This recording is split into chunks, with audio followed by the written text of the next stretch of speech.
And today I'm going to be showing you my new RF to EF adapter for Canon cameras like the Canon R5 C70 and Canon R5c. And it's from a well-known company that makes adapters, lenses and other camera gear named Viltrox. This particular adapter I'm using it on my Canon R5c and my C70 and I just love it. And it's called the EF to R Pro autofocus adapter, which is used for whenever you want to use your EF lenses on any RF mount camera. I'm going to be doing a quick unboxing so you can see what comes in the box. Then I'm going to be telling you how it works, why you should consider an adapter like this one, and how the autofocus works for photos and for videos.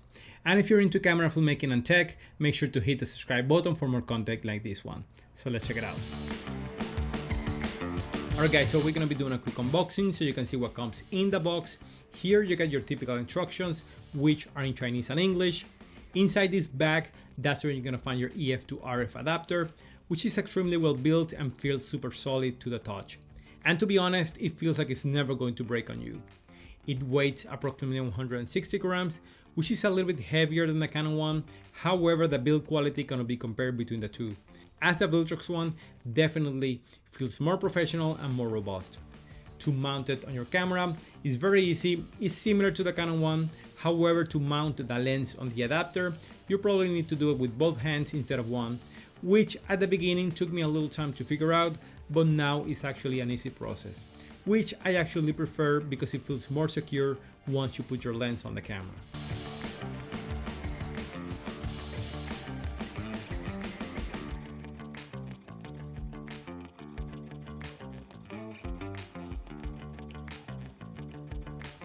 So the main reason why you want to choose an adapter like this one over the Canon one is very simple, and it's just how stable and secure your lenses are going to lock on the RF mount, especially if you're planning on using cinema lenses or heavy EF lenses. This adapter will let you pass all the information from your lens to your camera as the Canon one does, including the autofocus, the aperture, and the image stabilization. Here's a comparison so you can see for yourself how good the locking mechanism is on the Viltrox adapter, so you can see that there's zero play with this adapter versus the Canon one.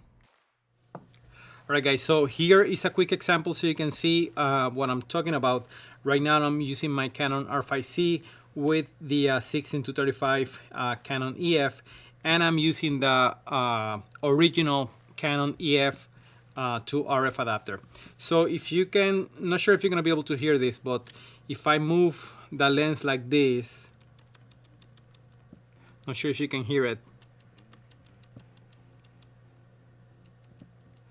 I can actually feel and hear the lens moving on the adapter, which is not good, especially if you're planning on shooting video and you want to manually focus your lens. That's not gonna be a good option, because if you move, there's going to be micro jitters and your footage could be ruined. So now I'm going to try with the Viltrox adapter so you can compare and see it for yourself.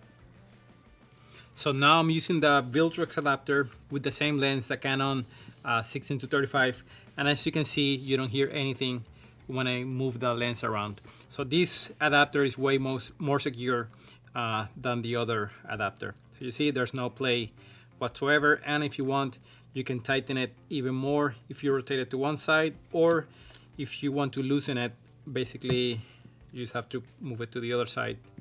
It gets a little bit tight, so you have to be careful not to drop your lens when doing it.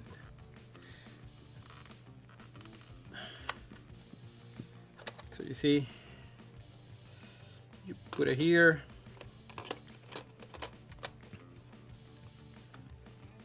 and you tighten it to one side, and if you want to loosen it, basically move it to the other side and it gets loose. You have to be careful. Probably you have to put your camera securely on a table to loosen it, because it gets tricky sometimes to take it out. See, you tighten it to one side, and if you want to loosen it, put it on a table and you can deattach it. And now let me show you a quick demonstration of the autofocus system using Canon EF lenses on my Canon R5c, so you can see for yourself how good it works. And to be honest, I didn't notice any difference in speed whatsoever between this adapter and the Canon one. So let's check it out.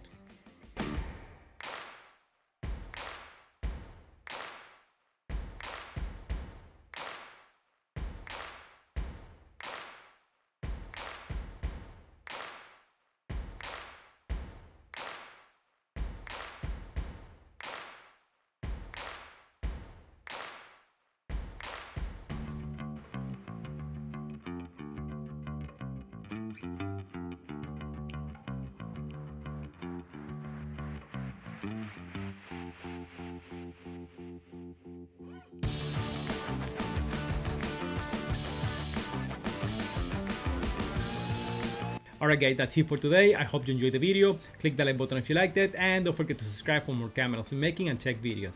See you in the next one.